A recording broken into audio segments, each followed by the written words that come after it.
get the cream. Precious metals or the crypto things. Your bars are light like the one that's on a Smith machine. But my Maxwell and I ain't speaking about the pretty wings. Watch a potty mouth. Welcome to 3 Count Commentaries. Let's talk about Smackdown, which we're going to do at some point, I would imagine. But this is mostly going to be a Bash in Berlin prediction show. So, Smackdown occurred, and it's hard to tell because, once again, nothing happens. This is we should call it the opposite era, the opposite of the Attitude Era. Where the Attitude Era, things change so drastically that the week of a show, you might have several changes to the show. Meanwhile, now, nothing changes 2 weeks before the show or 6 weeks afterwards. It's just stuff. And it's just stuff on the show. So we're going to do a quick breeze through SmackDown, and then we're only going to hit the highlights of SmackDown. Let's do that, because I don't want to talk about Baron Corbin and Apollo Crews and them wrestling Los Garza. It was like the 4th remodeling of Humberto and Angel. I don't want to talk about that.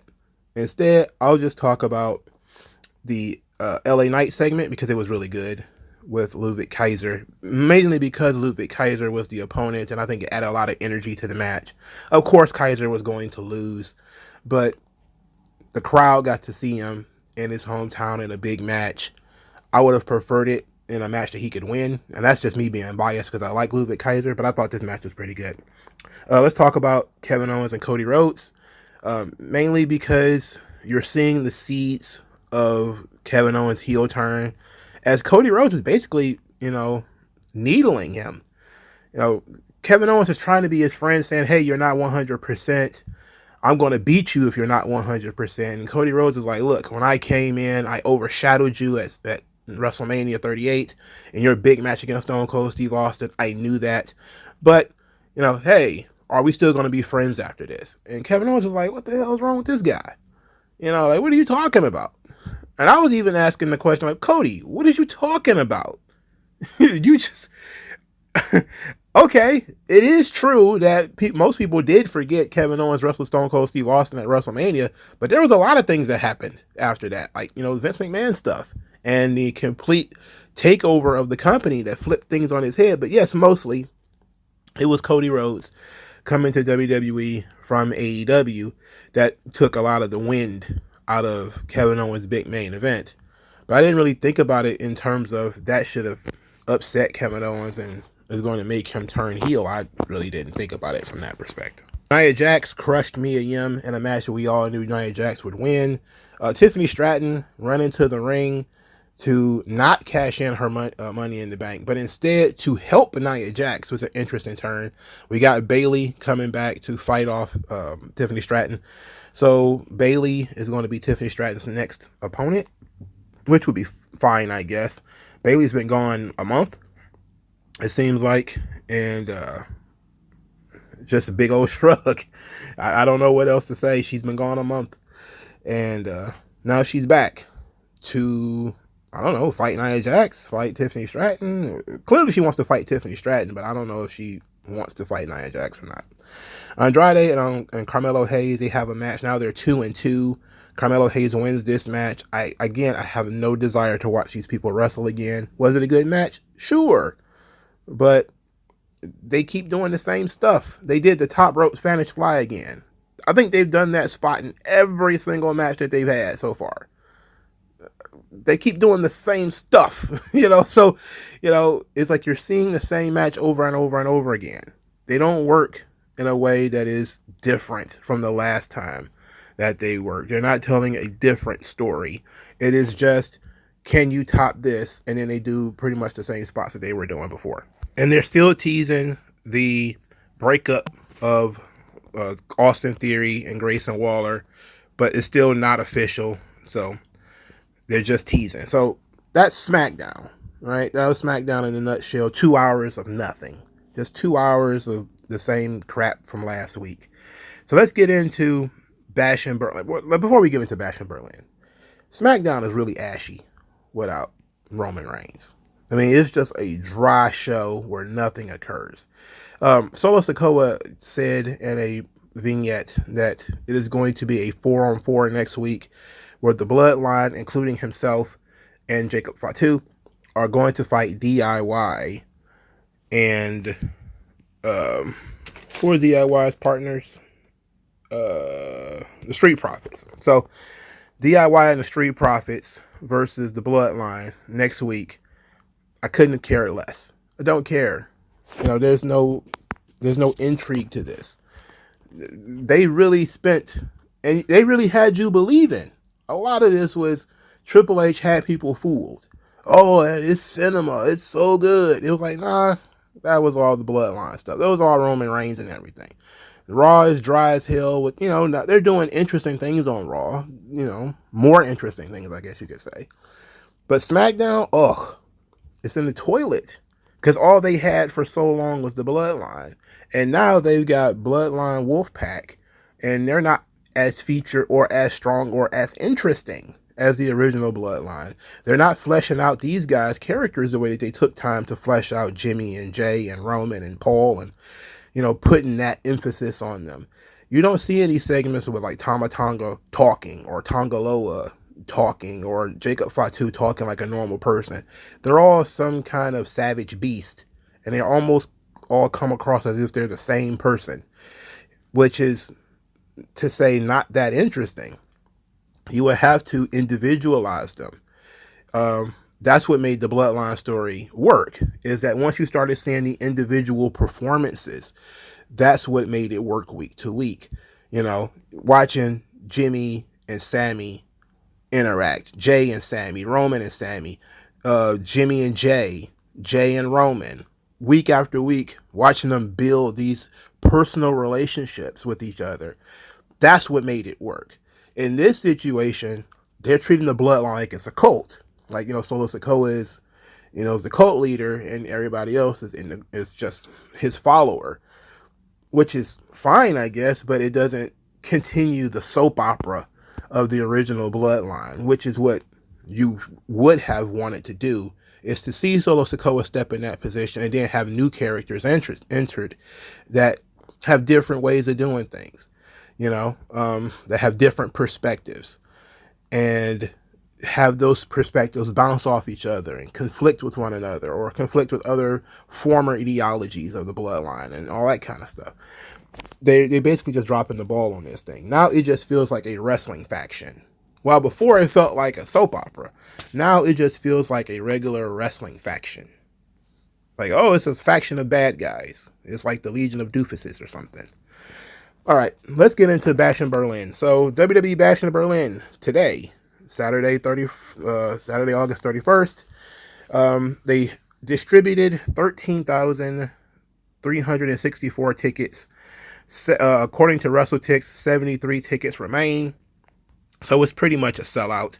But we don't know right now how many of those tickets were purchased versus how many were given away. And radio giveaways and various other things. But 13,000, that's pretty damn solid. We got ourselves a 5-match card because Triple H is allergic to anything other than 5. There was a story that came out that made the claim that, they get to stack Raw and SmackDown by only having 5-match cards, without really explaining to you that 5 matches is really dry. It really is. You need to vary things up. If you want to have 5 really solid, strong matches, okay. If you do that sometimes. If you do 7 other times, 6 sometimes, then if you vary the number, that's fine. But if it's 5 every single time, that's boring. That's boring. We're going to produce a 5-match show, and then, most of the matches don't even have strong build-up, going into them. Then you're looking at a weird scenario. Then plus you're also telling everybody that you're going to have a 3-hour show with only 5 matches in it. So that means some of these matches are going to go long, much longer than they probably should. And sometimes having things go longer than they probably should actually makes the match worse. Not just because, the performers might not be good enough to go that long, but because you might be interested in seeing this happen, but you're not interested in this going on for 20 minutes. And we can start with that, with the Terror Twins, Damian Priest and Rhea Ripley versus Dirty Dominic Mysterio and Liv Morgan. This match is a perfectly fine, serviceable match.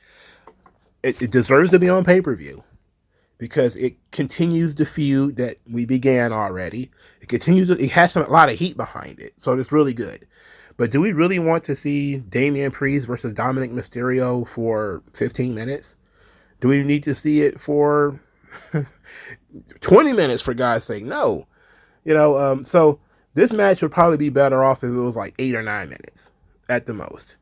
And I definitely think Rhea Ripley and Damian Priest should win this match, mainly because they have to get some level of comeuppance from these two, and since the title is not on the line, Liv can take the fall, even though more than likely Dominic is going to take the fall, which is fine, because Dominic is the heat magnet in this situation, and Liv is a champion. So maybe you want to protect Liv and she doesn't take the fall. Dominic isn't a champion, and also the weaker Dominic is, the more heat he can get. So you probably beat Dominic with Damian Priest, and then you move Damian Priest on to the Finn Balor question, which is where he should be anyway. So this is mostly a Rhea Ripley match. So Rhea Ripley should win this match. Theoretically, she should pin Liv Morgan. But I would save that because you want that to be a bigger moment when they have the singles match. But this is Rhea Ripley feuding with two people that she's feuding with. Like, she can't fight Dominic. Well, she can beat him up, but they're not going to have a match. Not a real one anyway. So you can have them in the same match and have Rhea like clothesline them and body slam them and all that kind of stuff. But they can't have a match, because then Dominic would have to have offense in order to make the match interesting. And then that's violence against women. You know what I mean? So this is basically Damian Priest helping Rhea Ripley with her business. And that story should be told in this match where, maybe Liv runs away at a certain point after, a hot tag. Liv takes a couple of bumps, gets beat up, and then she flees, leaves Dominic by himself. Dominic gets beat by Damian Priest. This match does not need to be 12 minutes. All right. So it's fine. Perfectly serviceable match. Ought to be fun. Also not a match you want to see go for a long time. The Unholy Union, Alba Fire and Isla Dawn versus the Twin Towers, Bianca Belair and Jade Cargill. They had a segment on Smackdown, a vignette, where Bianca Belair and Jade Cargill were talking about, people's expectations of them and letting people down and all this kind of stuff. And, how do you bounce back? Are you afraid to fail? Those kinds of questions, which is fine. And it's very much in the realm of pro wrestling, but this match has no heat. There's no heat to this. Who cares about Alba Fire and Isla Dawn? And I'm not saying that as, they're bad performers or they're bad wrestlers. I'm looking at it from the perspective of they have no heat. They haven't really been on TV. I mean, they popped up here and there, but there's not a lot going on with Alba Fire and Isla Dawn. So there's no real crowd interest in them outside of maybe wanting to see Bianca and Jade kill them, which they didn't even do anything in terms of getting some heat that would make you want to see them get killed. This is basically, will Jade and Bianca get redemption because they didn't get beat last time and they lost the titles or whatever. And I'm looking like, I don't expect Bianca and Jade to lose. I would be surprised if Bianca and Jade lost. That would be surprising. Would it make Alba Fire and Isla Dawn? No, because you still have to follow up. So even if they do win this match, you have to follow up, and you could have done that before. And there's no interest in doing anything with Fire and Dawn. That's pretty much obvious. If it was any interest in doing something with them, they would have started doing it already. Now, maybe Blair Davenport will come out and help them, but it doesn't seem like that's actually going to be a faction as much as that was a 6-woman tag match and they needed a partner, which I guess is fine, but I'm just looking at this and saying, this is on pay-per-view. Why? This could have been on SmackDown, if we're being honest, because nobody cares about this. And so Bianca and Jade will win. To defend the titles against who? I don't know, man. There's a bunch of factions on Raw with girls in it and lesbians all over the place. Who the hell knows? But maybe Damage Control, maybe Io and Kairi. I know that Jade and Bianca spent a lot of time wrestling Damage Control, but this is a new version of Damage Control. It doesn't include that bum Dakota Kai and young Asuka, even though she's like almost 50. She's injured, so maybe that's the direction they'll go in. Hopefully it's not that pure lesbian collective. I don't know what the hell that is. Who cares?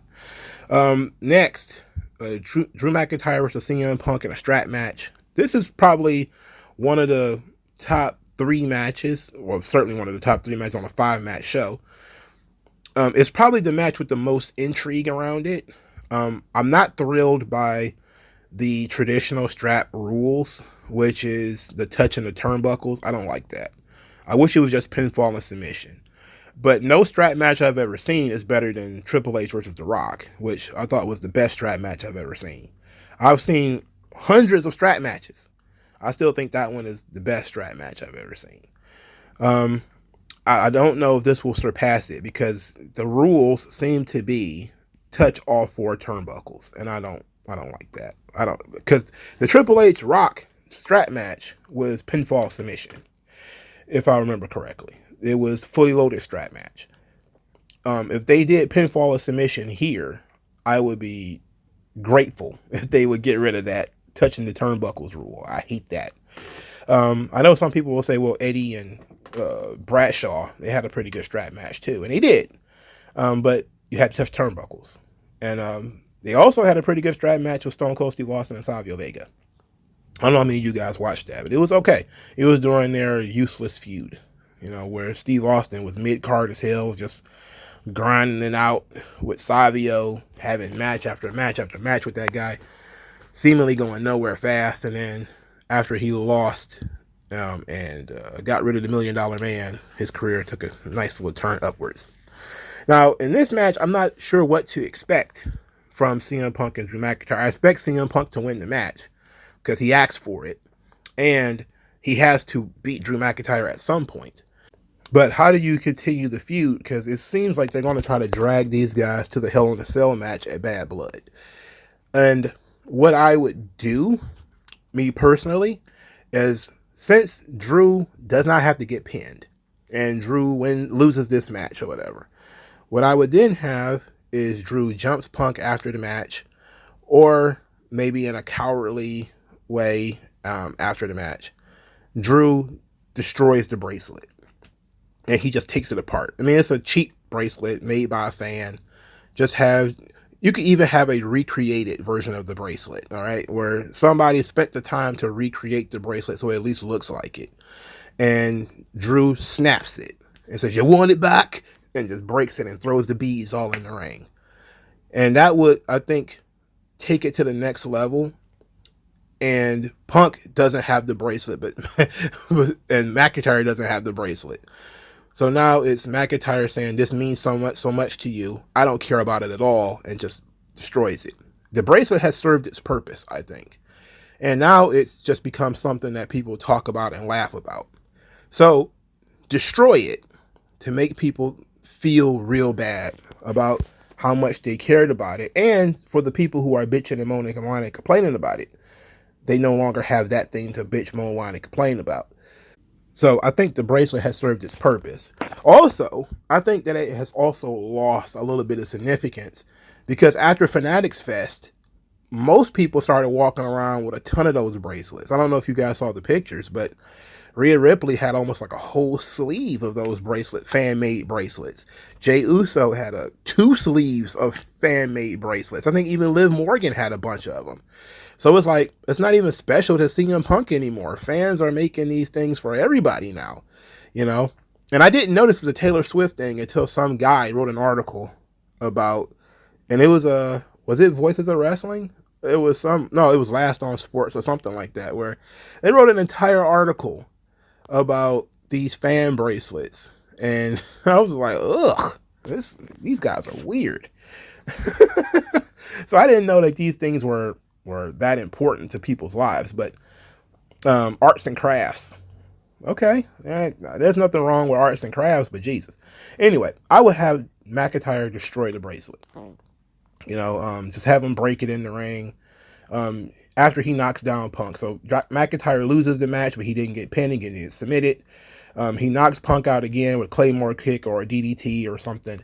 And then he's like, you want it back? You want it back? And he just breaks it and throws the beads all over the ring. That's what I would do. And from that point forward, people will have okay, now this thing is picking up and it's serious. Because McIntyre is showing that he doesn't really care about the bracelet, but Punk does. And now the bracelet has served its purpose. We can move on from it. And I think that's a better way to do it. It's like when they melted down The Undertaker's urn. Like it got stolen by Kama, the supreme fighting machine. And it got melted down and turned into a necklace. Which I don't remember people acting a fool about that. It's just an urn. Who cares? There's nothing in it. We don't know. But WWE likes to do this. Guys feud over personal objects. And it touches people on a human level because everybody has those mementos and heirlooms and things like that. But once everybody got them, you got to get rid of it. Like once they started going on social media and Rhea Ripley had fucking bracelets up to her elbow, it's like, all right, no more bracelets. Let's just get rid of the bracelets. So let's move on to the next match, Gunther versus Randy Orton for the World Heavyweight title. Clearly, Randy's not going to win. Randy doesn't need to win. This is just for Gunther. This is as close to his home country as you're going to get. So Gunther is going to win. There's no real drama about this. So it's just going to be a good match. Should it go on last? I don't know. Probably. It shouldn't because it's the match with the least amount of heat. But, and this match has almost no heat to it. There's no real reason for these guys to feud outside of Randy saying that Gunther didn't really beat him in the King of the Ring. So now Gunther is going to pin him seriously in the middle of the ring. Okay, but what's next for Gunther? Once you get through this bash in Berlin, he got to come in and be the champion. Yay! All that's great. Now what? Who's his next contender? We're not even building that up. And so he's in the weeds. He's the champion, but he's in the weeds. Cody Rhodes versus Kevin Owens, more than likely going to be the main event because I think most people are expecting a Kevin Owens heel turn here. And Cody Rhodes is a bigger star than Gunther, even though this is not Cody Rhodes' home country. I would expect Cody Rhodes just to win this match. From what I understand, it's contract year once again for Kevin Owens. And that he says he doesn't have 10 years left. He probably doesn't even have 5 years left. I suggest that he loses this match and then promptly shows up in AEW with the rest of his friends. I would be extremely happy if he did that. But it doesn't seem like that's going to actually occur. But, what also makes Kevin Owens look like he shouldn't be in the main event? All that gray hair. It's one of those Vince-isms that kind of stands out at me. I'm like, he looks like an old man. Like, he looks really old. I know he's not even, him and Cody might even be the same age. But my God, Kevin Owens looks weathered. He just looks like an old mechanic or something like that. He just doesn't look like an old prize fighter. Like, when he was young and, the beard was, colored in and he at least had somewhat of a Bam Bam Bigelow-ish kind of menacing kind of move to him. Now he just looks like a grandpa. It's like, I don't want to go watch Cody Rhodes fight, Grandpa Tugboat. Like, who the hell wants to watch that shit? So I would be grateful if Kevin Owens went to AEW. Don't pay him any more money. I hope what Meltzer says is true and that they don't like the idea of top guys making a certain amount of money, which is all bullshit because almost guarantee you WWE just doesn't want to pay certain amounts of money for certain people. But I don't see the value in Kevin Owens. I don't think that he sells a bunch of t-shirts. I don't think he sells a bunch of tickets. I don't think we need Kevin Owens. I think he's outlived his usefulness. in terms of WWE in general. I know that he's one of Triple H's guys. This is why he's in this position. But for me, I don't think I never need to see Kevin Owens again. Like, what do we need to see?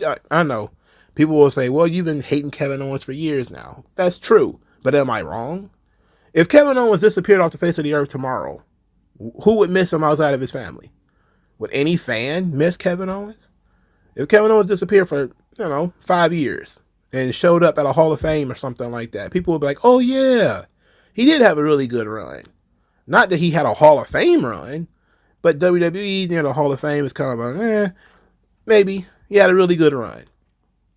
He main evented WrestleMania against Stone Cold Steve Austin. That's a really good run.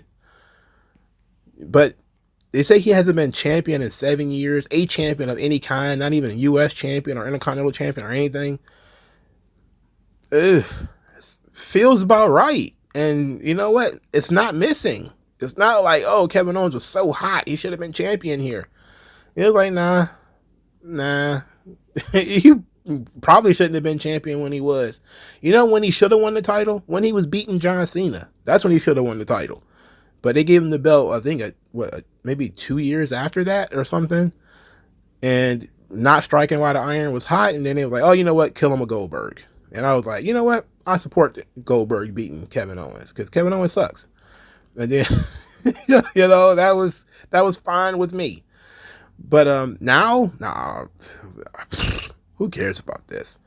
Maybe it'll be interesting if Kevin Owens turned heel. It'll be more interesting. But I have zero interest in Kevin Owens versus Cody Rhodes. I really don't care about this match at all. So that's the entirety of the card. I got Gunther, Cody Rhodes, Bianca Belair, Jade Cargill, Damian Priest, Rhea Ripley, and CM Punk. What say you? Let me know what you think in the comment section below, and I'll talk to you guys later. Peace.